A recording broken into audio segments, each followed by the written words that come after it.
Hello hi जय शंकर सभी को। जैसा कि आपको पता है कि मैं ऐसी शख्सियतों के साथ मौजूद रहता हूं जो अपना नाम, देश का नाम, शहर का नाम, घर वालों का नाम और साथ वालों का नाम रोशन कर रहे हैं। तो आज मैं बहुत खुश हूं क्योंकि हमको आशीर्वाद देने के लिए साक्षात हनुमान जी हमारे साथ हैं।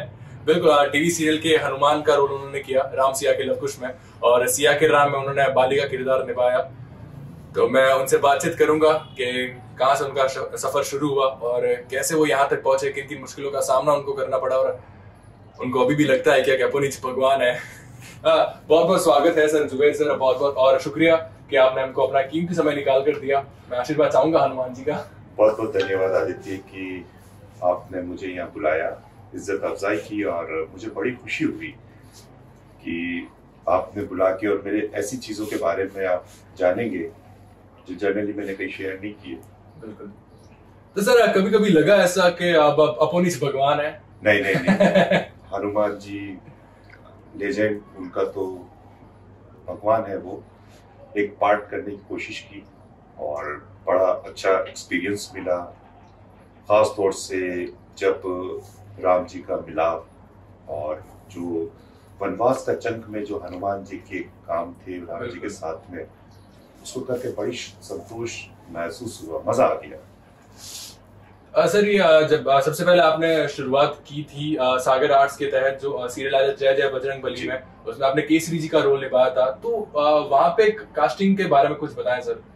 सबसे पहले मेरा ये सौभाग्य था कि मैं उस कंपनी के साथ जुड़ा जिन्होंने पहले रामायण बना चुके हैं।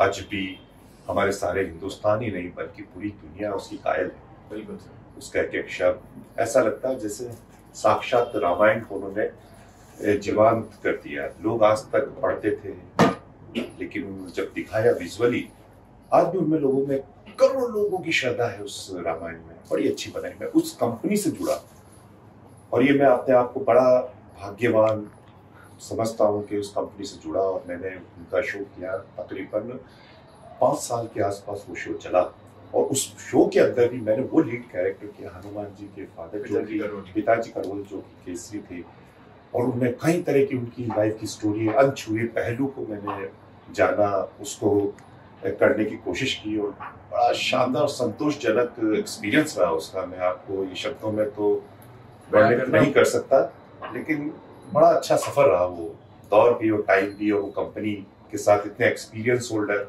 खास तौर से जब मैं था तो वहाँ पे आनंद सागर थे, मोती जी थे, मोती सागर जो कि खुद एक बहुत अच्छे कैमरामैन, एक अच्छे डायरेक्टर, और उन्हें इसके अलावा भी बहुत बड़ी, रामानंद सागर जी का तो ऐसा है जैसे कि वो चिराग को रोशनी दिखाना, वो तो इतने पितामह कहलाते हैं इंडस्ट्री के। तो बड़ा मजा आया। सर कास्टिंग कैसे हुई आपकी? कोई कॉल, मैसेजेस या आदित्य, ये एक बड़ा इमोशनल टच किया तुमने। मैंने आज तक इस चीज को अपने आप में सोचता था लेकिन कभी एक्सप्लेन कभी किसी को कहा नहीं है।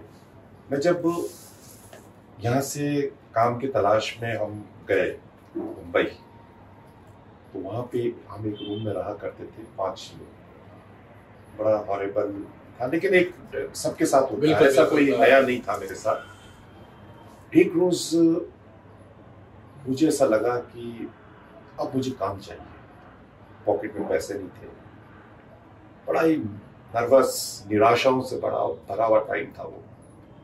बारिश की बूंदें आ रही थी, पूरा भीगा हुआ था। मैं अंधेरी वेस्ट महाड़ा के पास में एक रेस्टोरेंट वहां बैठा। मैंने कहा यार ऊपर वाले कुछ तो कर्म कर दे। और इस तरीके से मैं पैदल पैदल पैदल पैदल मीठी बाई कॉलेज होके विले पांडे में सागर आर्ट्स का, मुझे ऑफिस की पता नहीं थी, बिल्कुल पता नहीं था कि ये भी है। सुना था कि वहां पे ऑफिस है।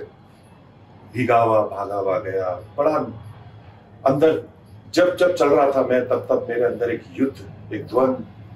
बारिश गिर रही थी तो आंसू भी नहीं दिख रहे थे। आज भी मैं इमोशनल हो जाता हूँ यार। और जब मैं वहां उनके ऑफिस में पहुंचा, बाहर कांच का ऑफिस बना हुआ, मैं बाहर खड़ा हूँ भीगा हुआ सा।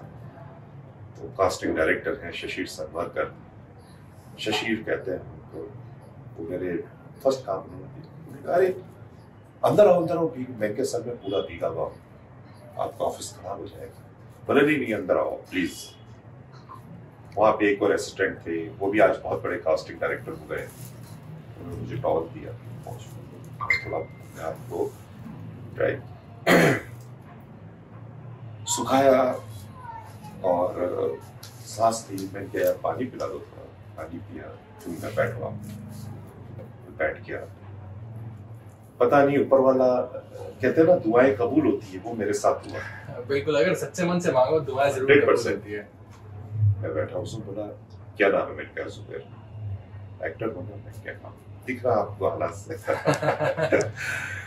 बोलते हैं कि शो करोगे? मैं जिस कंडीशन में था उसी कंडीशन में मैंने कहा हाँ मैं शो करूंगा, कैरेक्टर करूंगा। अभी कुछ करने का कुछ नहीं कि देखो हमारा एक नया शो आ रहा है, जय जय जय बजरंग। देखो कुछ होना होता ना, ऊपर वाले को आपके दामन में झोली में कुछ डालना होता ना, बिल्कुल ऐसे पट से डालता। वो है ना कि मांगे मिले ना मोती, बिन मांगे मिले, कुछ ऐसे ही है। पूरा करना क्या था वो? हाँ। मैंने सुना है, लेकिन कभी कभी वो मैं आपकी बातों में इतना खोया हूं ना, मैं कुछ सूझ नहीं रहा है मेरे को। मांगे मिले ना भीख, बिन मांगे मिले मोती। अच्छा, वो ये था। थोड़ा मैं चला गया अपने पास्ट में, तो आप इमोशनल हो रहे हैं, मैं देख रहा हूं। उसमें मैं तो हुआ ऐसा था कि फिर बोले कि मैं हाँ शो करूँ। प्रोड्यूसर ने ऊपर बुलाया, शिव सागर साहब ने ऊपर ऑफिस में बुलाया, कहाँ से बिलोंग करते हो, मेरा पूरा डेटा पूछा। मैं क्या सर मैं ये जोधपुर से, ऑडिशन में थे, ऑडिशन दिया, सिलेक्ट, बहुत अच्छा लगा। यहाँ वो एक पहले बार हुआ कि काम पहले मिला, बाद में मुझे ऑडिशन दिया गया। देखिए आप, मैं ऊपर वाले का थैंक यू, धन्यवाद देना चाहूंगा। ऊपर वाले अल्लाह गॉड जो भी बैठे हैं हमारी, बोले अभी ये 10-15 एपिसोड हैं, 30 एपिसोड के आसपास का शो, उसमें आपकी एंट्री है और आप हमारा स्टूडियो बड़ौदा में है, आप वहां जाके तो कल या परसों आपको डेट फ्री होता है तो आप वहां चले जाएंगे। एग्रीमेंट हमारे वहां साइन हुआ। साइन होने के बाद मैं खुश, घर पे काम का शुरू हो गया। लेकिन क्या होता है ना कि मेरी खुशी मैं ही सोच सकता हूँ कि मैं किस लेवल पे था। वो कोई मेरी चीज को समझ नहीं पा रहा, मैं किसी को समझा सकता। आप एक्सप्लेन कर रहे हैं वो। उसके बाद में फिर मैं वहां गया बड़ौदा, 30 एपिसोड के लिए गया, देखा, काम किया, DRP 30 से 1000, 1100, 1200 एपिसोड किए मैंने वहां पे। क्या और जो हनुमान जी ने जो उनके फादर की जो कैरेक्टर किया, मजा आ गया। कई ऐसे अनछुए उनके चीजों को जीवंत किया गया जो हमने नॉर्मली कभी सुना नहीं या देखा नहीं। और उस सीरियल करने के बाद मुझे इतना कॉन्फिडेंस आ गया, और वो तकरीबन आप देखो कि 5 साल चला, 4.5-5 साल के आसपास। इस तरीके से ये इस काम का चक्र मेरे साथ चला। तो सबसे ज्यादा मुश्किल डायलॉग बोलने में होती थी सर, या कॉस्ट्यूम पहनने के बाद जो स्टंट करने होते थे हनुमान जी के, उसमें मुश्किल होती थी? सबसे बड़ी इतनी क्लस्ट और इतनी क्लियरिटी लैंग्वेज में होती थी, क्योंकि हम हिंदी जगह से ही बिलोंग करते हैं कि हमारे यहाँ पे स्कूलिंग भी रही तो हिंदी में रही, तो थोड़ा सा हेल्प मिली। बट परफॉर्मेंस स्किल में तो आप देखिए कि वो एक प्रॉपर आपको सीखना ही पड़ता है, जो इन 4-5 सालों के दौरान मैंने सीखा। और डायलॉग्स का टाइमिंग इतना कम होता था हमें याद करने के लिए कि अब अगर मान लो एक सीन आया है, उस सीन में 20-25 मिनट, आधा घंटा, 1 घंटा मिला करता था, जिसमें हमें डायलॉग याद करके अपनी उसी के अंदर हमें मेकअप भी करना होता है, कॉस्ट्यूम को भी पहनना होता है और रिहर्सल भी करना होता है। देन अच्छा, उसी 1 घंटे में आपको सब कुछ करना होता है। कभी कभी 20-20 मिनट भी, कभी ऐसा होता है कि ऑन कैमरा आप खड़े हो और आपके पास स्क्रिप्ट आई है, चाहे कुछ भी आई है, अब आपको इंस्टेंट आपको माइंड में वो चीज को लाना है और आपको वो कैरेक्टर को प्ले करना है, तो थोड़ा मुश्किल तो होता था। पूरा एक शेड्यूल ही मुश्किल से भरा रहता है। बट क्या है, क्योंकि मैंने अपनी इच्छा से इस फील्ड को चुना है, तो मुझे कोई दिक्कत नहीं, उसको मेहनत करते थे और कर रहे हैं। तो बड़ा मजा आया। तो स्टंट में कभी कभार ऐसा हुआ कि आपको चोट लगी हो या कुछ तकलीफ आपको हुई हो? अरे सर ये मत पूछो, स्टंट तो बहुत ज्यादा चोट लगी। एक बार केबल पे मेरे को केबल पे कुछ फाइट सीक्वेंस थी, उस दौरान मेरे को थोड़ा एब्डोमेन में प्रॉब्लम हुई, मैं हॉस्पिटलाइज रहा।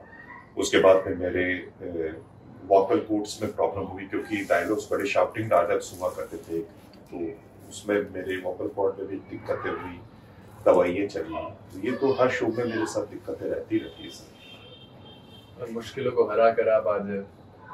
नहीं, ऐसा तो नहीं, कोशिश कर सकते हैं, कर रहे हैं, वो वाली बातें करते हैं। तो ज्यादातर हमारे भारतीय लोगों में श्रद्धा बहुत होती है कि अगर अपन कैरेक्टर भी कोई देखते हैं और कैरेक्टर निभाने वाला जो एक्टर होता है वो बड़ी बखूबी अच्छे से निभाता है, जैसे आपने निभाया हनुमान जी का रोल। तो कभी ऐसा हुआ कि आप कहीं बाहर गए और अरे हनुमान जी, ऐसा कभी हो? हाँ, ऐसा मेरे साथ एक शॉपिंग मॉल में हुआ था। तो उन्होंने, एक फैमिली आई हुई थी, तो कुछ मैं बात कर रहा था तो मेरी वॉइस की टोन से वो पहचान गए। अरे और वो बड़े इस शो के फैन थे, वो उसको बड़ा उनकी फैमिली के साथ में वो देखा करते थे पूरा शो। मेरे पास आए, आपको लवकुश में, और वो मेरे को ना ऐसे पूरी फैमिली, बुजुर्ग, छोटे बच्चे सारे वो मेरे पैर छूने लग गए वो, और मुझे इतना, मैं क्या नहीं सर आप प्लीज। और बड़ा उन्होंने आदर सत्कार किया, रेस्पेक्ट किया, साथ में फोटोग्राफ्स खिंचाए उन्होंने, और अच्छा लगा। बिल्कुल। अभी जब मैंने आपके नंबर लिए थे, आपसे कांटेक्ट किया, तो मैंने भी आपसे बात की, तो जैसे आपने कहा ना, मैं खुद खड़ा हुआ, तो मैंने कहा हनुमान जी। क्योंकि ये फील होता है हमारे अंदर, क्योंकि आप कैरेक्टर इतना अच्छा निभाते हैं, तो हम खुद फील करते हैं कि अगर हनुमान जी को हमने नहीं देखा, लेकिन हुए होंगे तो ऐसे ही हुए होंगे हनुमान जी। राइट। तो कोई ऐसा किस्सा हमारे साथ शेयर करो जो कोई सेट पे, ऑन द सेट हुआ हो, जो आप भूल नहीं पाते हो। ऐसा कोई किस्सा कि यार ये किस्सा बड़ा इमोशनल था मेरे साथ। एक बार क्या हुआ, जब मैं लवकुश के अंदर फर्स्ट डे शूट करने के लिए गया, तो वो शूट था और फर्स्ट एपिसोड का शूट था। शाम को 6 बजे मेरे को कॉस्ट्यूम पहनाई गई, तैयार हुआ, कुछ डायलॉग्स थे, और मुझे हवा में उठाया गया तकरीबन 40-50 फीट हाइट पे या ज्यादा भी, और लटका दिया, और डायलॉग भी बोलना। 4 कैमरे मुझे शूट कर रहे थे, उसमें क्लोजअप भी था, मास्टर था, बिग शॉट जो भी थे उनके शॉट, और मेरे दर्द, ये जो चीज चली, ये शाम को 6 बजे से लेकर सुबह 5 बजे तक मेरे आंसू गिरे और मैं रोने लग गया। मैं इतना हार्ड इंसान हूं कि इन चीजों को मैं नहीं रोना, लेकिन उस दिन मैं भी हार गया, मेरी वो हालत हुई। और मैंने सोचा, क्या मैंने गलत फील्ड तो नहीं चूज कर लिया, कोई क्या कुछ, मैं अपने आप में गुम हो गया। मैं इतना तकलीफ में था, और वो तकलीफ कोई सुन नहीं रहा था, ना कोई महसूस कर रहा था, क्या कहूं मैं। और सेकंड शॉट ऐसा है जो मैं जिंदगी में नहीं भूल सकता, वो ये था कि जब सीता जी से हमारा फर्स्ट इंट्रोडक्शन था, उसमें क्या कम से कम 150 से 200 फीट ऊंचाई पे मेरे को ले गए केबल से, और मेरे कॉस्ट्यूम मेरे चुभ रहे थे, बियर बॉडी था, तो लाजमी बात है कि हर चीज छुपानी होती है, तो सिर्फ एक केबल पे मैं था।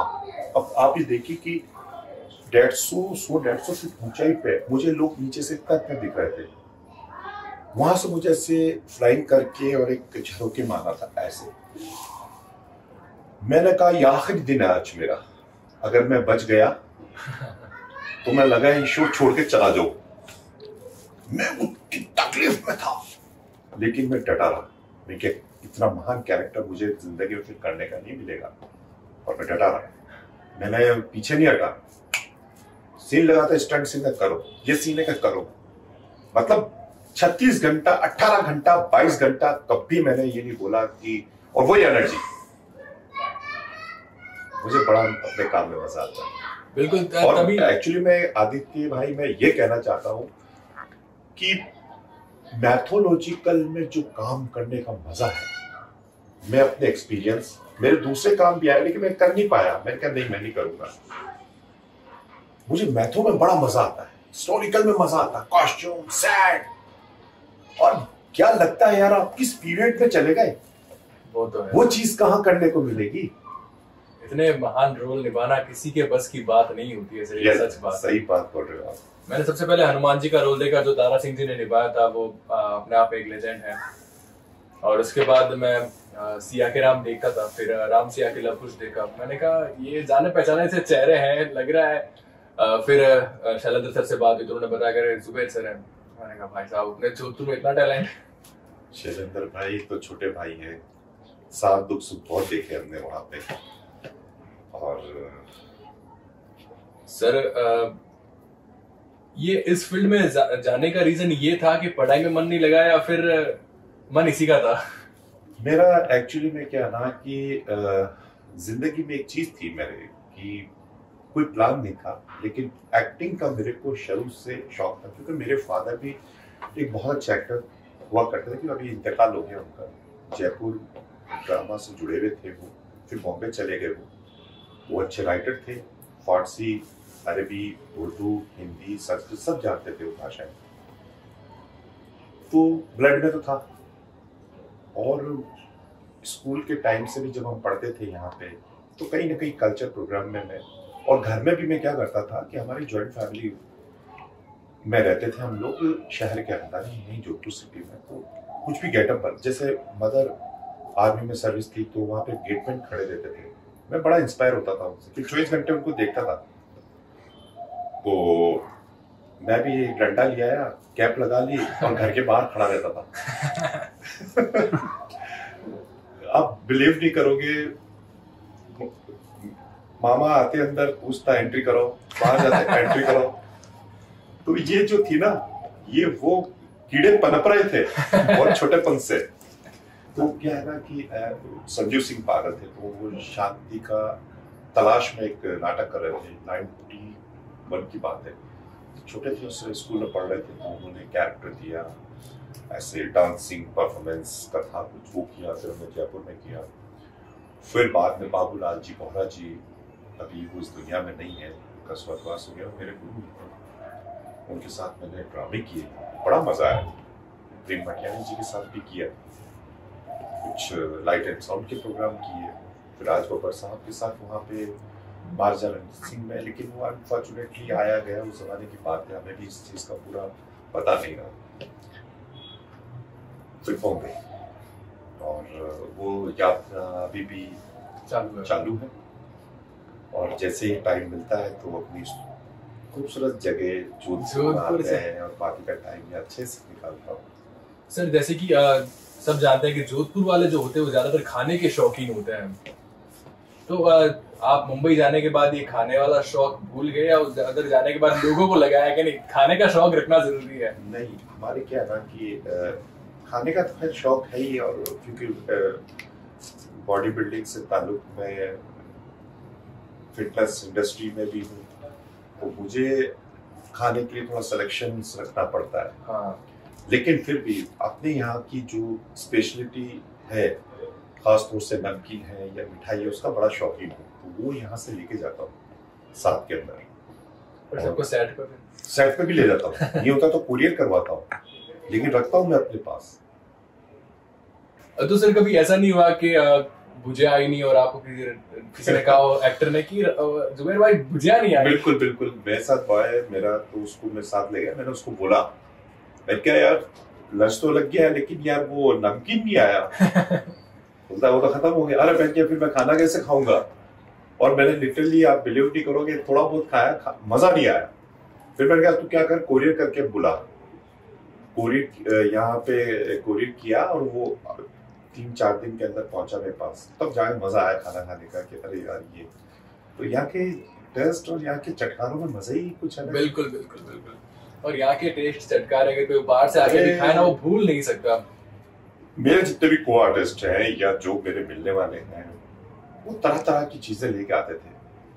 नमकीन यार इंदौर का है, मैंने नो डाउट इंदौर का नमकीन पूरे वर्ल्ड में फेमस है, बट यार मैं वो चीज खाया हूँ जो तुम सपनों में भी नहीं सोच सकते। वो मुझे ऐसे ही समझते थे।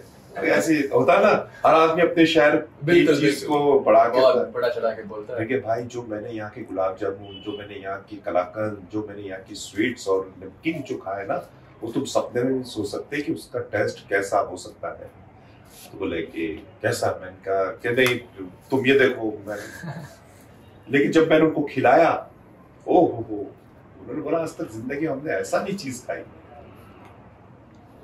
तो कभी ऐसा नहीं हुआ कि आप जोधपुर आते हैं और किसी दुकान पे जाते हैं तो दुकान वाले कहता आओ ना प्रभु भोग लगाओ? बहुत होता है कि प्रभु भोग लगाना। बहुत होता है, बहुत होता रहता है। ये तो होता रहता है कि अरे हनुमान जी आ गए।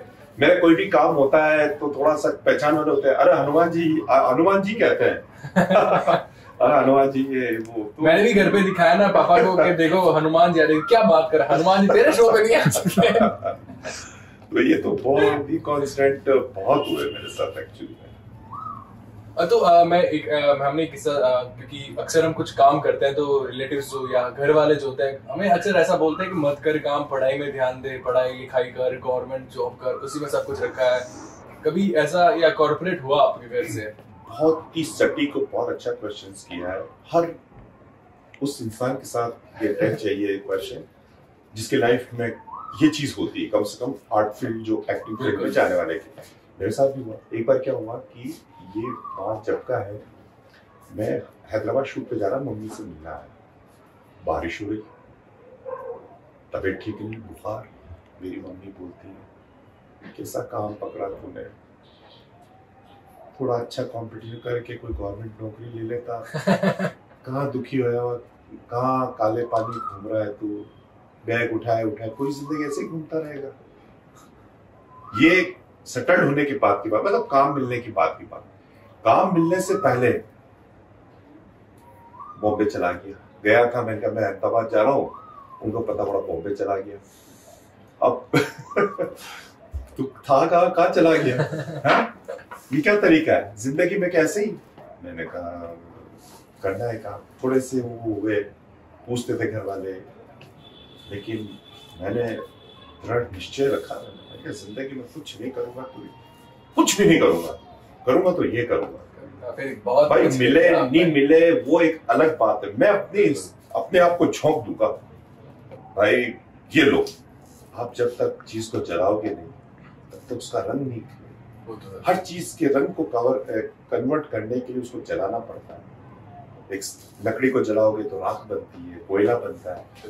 तो ये सब चीजें हैं कि आप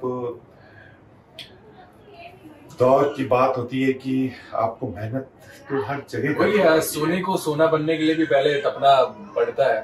और 100% बिल्कुल, और कोशिश करने वालों की तो कभी हार होती नहीं है, ये मैंने देख लिया है आज उदाहरण।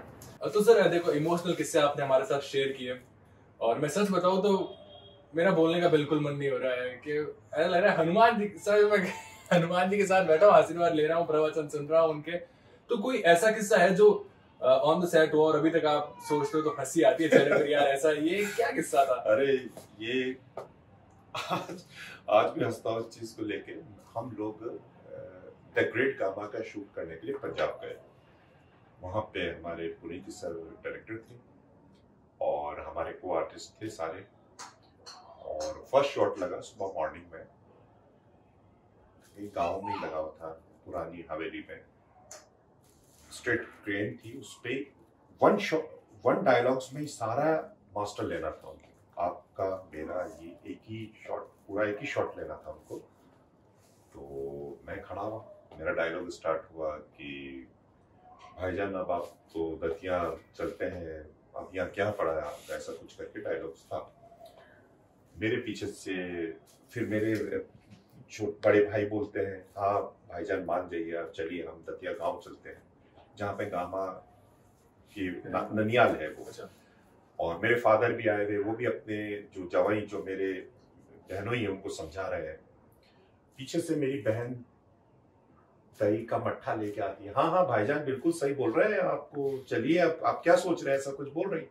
पुनीत सर जी हमारे थोड़े स्ट्रिक्ट डायरेक्टर, मतलब बड़े जबरदस्त, आप भी बहुत अच्छे लेकिन थोड़े डिटेक्टेड मतलब इस टाइप के। वो बोले, वो ऐसे करा, बेटा थोड़ा फ्रेमिंग, वो सर एक शॉट हुआ, चलो ओके ओके ओके, दूसरा फिर शॉट, फिर वो थोड़ी फ्रेम से बाहर हो गई, कभी उनका मट्ठा छलक जाता है, बेटा ध्यान से, ओके नो प्रॉब्लम। वैसे वो तीसरा शॉट हुआ, 4 शॉट हो गए, समझ रहा था कैसे कर रहा है? मुझे आई हंसी, तू क्यों हंस रहा है? क्या हुआ? चुटकुला खेलो, कोई हंसी की बात है नहीं। अरे सर अब आप ऐसे मेरी बहन के हाथ की लस्सी का मट्ठा ऐसे कर रहा है, टिक टिक टिक ज्यादा छलक गया। कैसे है ये डर।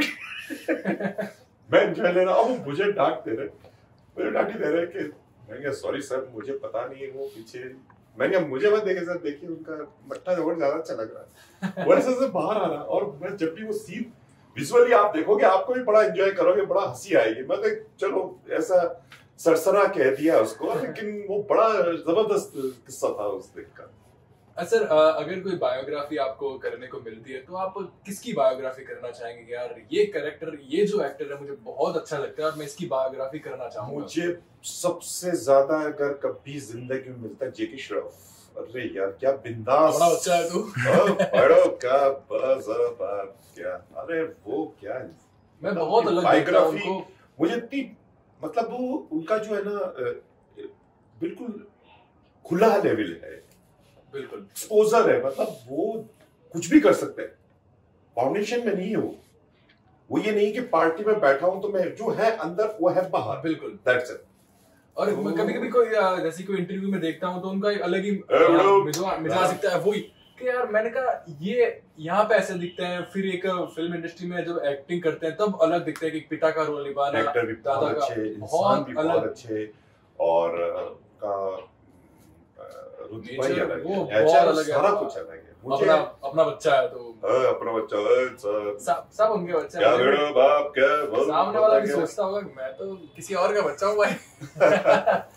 अब तो सर ऐसा होता है कि हमारे जो गेस्ट आते हैं वो एक मोटिवेशन के तौर पे एक मैसेज देते हैं कि जो अपने परिवार का सपना और अपना सपना दोनों साथ मैनेज कर सके और दोनों के सपने जो हैं बराबर पूरे कर सके। कुछ मोटिवेशन आप देना चाहेंगे हमारे व्यूअर्स को तो अच्छा लगेगा सर।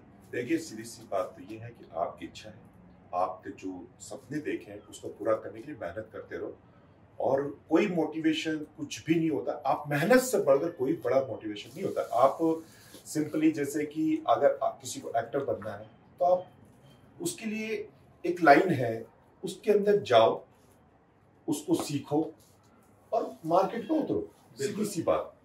आप अब ये देखिए कि अगर कोई चाहता है कि मैरिट में हो या मुझे कंपटीशन फाइट करना, तो उसका क्या मेथड है? उसका ये मेथड है कि पढ़ना, 10 घंटे पढ़ो, 20 घंटे पढ़ो। हर काम का एक ही मेथड है, मेहनत। और वो मेहनत जो सही डायरेक्शन में चलती हो, तभी तो हम ट्यूशन क्लासेस वगैरह करते हैं कि वो सही डायरेक्शन दे दे। पढ़ाई तो उसकी काम आएगी, टीचर्स तो उसको सिर्फ गाइड कर रहा है। तो इसी तरीके से क्या है ना कि आप अगर कोई भी चीज करते हो तो आप मेहनत करो, लेकिन एक चीज है, बहुत निष्पक्षता से, ईमानदारी से, उसमें गलत नहीं आनी चाहिए, फेयरनेस रखना एकदम, और इमोशंस जिंदगी में रखना। आप अपने बुजुर्गों की भी बात सुनो, वो क्या कह रहे हैं, उनका एक जिंदगी का एक्सपीरियंस होता है, हम उनको ऐसे क्लिक नहीं कर सकते। अगर वो कह रहे हैं कि यार इसमें ऐसा है तो उनको सुनो, समझो और फिर मेहनत करो। सही है सर। आपने इतने बड़े शोज किए हैं और काफी शो जो भी आपने शोज किए वो हिट ही रहे हैं, लोगों के दिलों में घर कर गए वो शोज। और इतने बड़े शोज करने के बाद आप चाय विद आदित्य में आते हैं, इतने बड़े शो में आप आते हैं, कैसा फील कर रहे हैं सर? अरे क्या बात कर रहे हो, तुम मुझे शर्मिंदा कर रहे हो, तुम मेरे छोटे भाई हो। और मैं तो कह रहा हूँ कोई छोटी चीज नहीं होती, एक आपने इतना सम्मान, इतना इज्जत दी, उससे बढ़कर क्या होता है। आप प्लेटफॉर्म इंपॉर्टेंस नहीं रखते कि आप किस प्लेटफॉर्म पे बैठे हो, इंपॉर्टेंस वो लगता है आप किसके दिल में बैठे हो, कहाँ बैठे हो। तो इन चीज में मुझे कभी विश्वास नहीं रहा। सर बहुत अच्छा लगा कि आपने हमारा इनविटेशन जो एक बार में ही स्वीकार कर लिया और आपने कहा कि मैं बिल्कुल आऊंगा। थैंक यू सो मच, मुझे बहुत खुशी है और मैं ब्लेस करना चाहूंगा, ब्लेसिंग दूंगा बहुत सारी कि आदित्य का शो इतना बड़ा बने कि बड़े-बड़े सेलिब्रिटीज को इंटरव्यू करे, और एज ए बिग ब्रदर होने के नाते मैं इनकी सक्सेस की कामना करूंगा। यही मेरा आशीर्वाद है। बहुत बहुत शुक्रिया sir. Thank you so much आने वाले प्रोजेक्ट के लिए हमारी पूरी टीम की तरफ से हार्दिक शुभकामनाएं हैं। बहुत बहुत शुक्रिया sir. Thank you so much. Thank you.